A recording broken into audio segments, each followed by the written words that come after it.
5 मास प्रतीक्षार घटी अंत आशा नथिला किंतु मिली पद महिलांको लागि करिबी काम राज्य और केंद्र सरकार देखुनाहांती व्यक्ति विशेष साधारण लोकंकु देउछंती गुरु दायित्व सरकार इच्छा को देवी पूरा सम्मान न्याय प्रदान रे करा जीवनी प्रिया प्रीति पोषण माँ भौणी और झील मान करिबी काम एमिति किछि कथा कहिसेंती नुआ नुआ दायित्व नैथिबा बालेश्वर रो स्वप्ना महांती। हाँ आज्ञा आमे कहूचु नुआ करी महिला कमिशन अध्यक्ष भावे नियुक्ति पाइथिबा स्वप्ना महांती कथा शुणंतु नुआ करी दायित्व नैथिबा श्रीमती महांती कौन कहउचंती। सरकार निर्णायक भूमिका रे मु अध्यक्ष पद पाइछि। आज समाज रे निष्पेषित अवहेलित महिला माने केमती ठीक भाव न्याय पाई परिबे एवं शिक्षा क्षेत्र रे हो नियुक्ति क्षेत्र रे हो सबु जगह रे ठीक स्थान रे पहुंची परिबे एवं ए सरकार आपण जानिथिबे समाज रे निष्पेषित अवहेलित एवं जो कथा भारत वर्षर प्रधानमंत्री नरेंद्र भाई मोदी कहिथिले बेटी बचाओ बेटी पढ़ाओ आज कन्या रत्न होची अमूल्य रत्न ये योजना रे मु मध्य ओडिसा रे कन्वेनर थिली एवं कन्या रत्न मोर अमूल्य रत्न बोली भाबी मु समाज रे शेष धाड़ी पंक्ति रे जे ठिया हैतिबा महिलाटी सी केमिति न्याय पाई परिबो ता पई सचेष्टा करिवि एवं 11 मासर सरकार केंद्र रे मोदी सरकार एवं ओडिसा रे मोहन सरकार ए सरकारंकर योजना रे जेतिकी महिला मानकर पाखे योजना समस्त पाखे केमिति पहुंची पारिबो एवं ता सहित जो दायित्व मिलिछि मते मु निष्ठापर भाव रे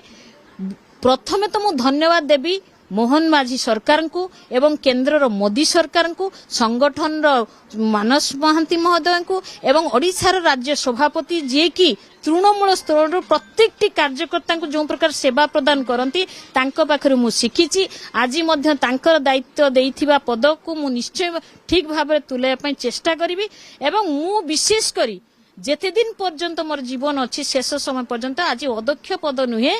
भारतीय जनता पार्टी मरिया पर्यंत रही एवं मोर प्रत्येक महिला जिमती न्याय पाई पारिबे सशक्तिकरण हेबे आत्मनिर्भरशील हेबे राजनीति क्षेत्र शिक्षा क्षेत्र एवं प्रत्येक क्षेत्र केमती सुरक्षा दिया जिबा कथा ये दल होचु भाईचारार दल एटी भाई भौणीर माने जो प्रकार प्रेम आलोडन अछि अन्य दल रे नाही आज मते अध्यक्ष पद दे समाज रे निष्पेषित अवहेलित समस्त पई उचित न्याय मिली पारिबो काने बालेश्वर जिल्ला रे जो प्रकार घटना घटी आइछि आपण माने देखिथिबे ए सरकार रे जनसाधारण मध्य अंग निभेइथिबे ए सरकार प्रत्येकटी विधायक सांसद निजे मुख्यमंत्री खुद केमती तत्पर थिले केमिति सस्पेंड करचंती केमती अरेस्ट करचंती केमती क्राइम ब्रांच तदंत करची से जी की होना काहे की से आम सरकारंकर दलर भी लोक होंतु दोषी को दंड दिया जिवो एठी प्रिया प्रीति पोषण नाही कि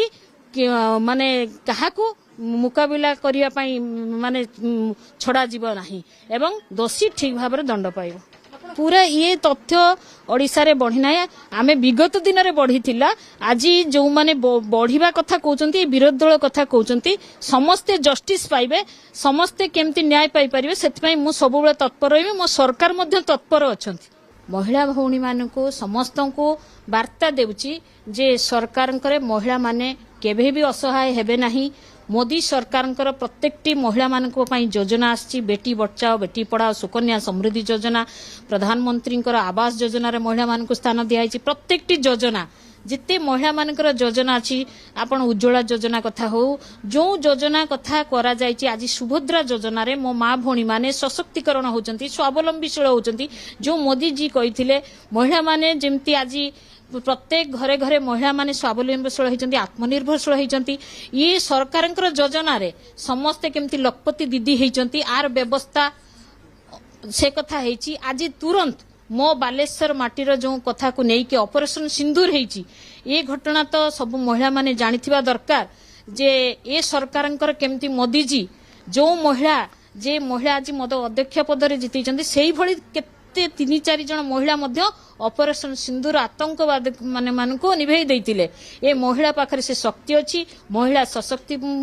रूपणी महिला होची माने जणे ज्वालामुखी महिला पाखरे से आकांक्षा अछि आशा अछि उद्दीपना अछि आज समाज रे प्रत्येकटी महिला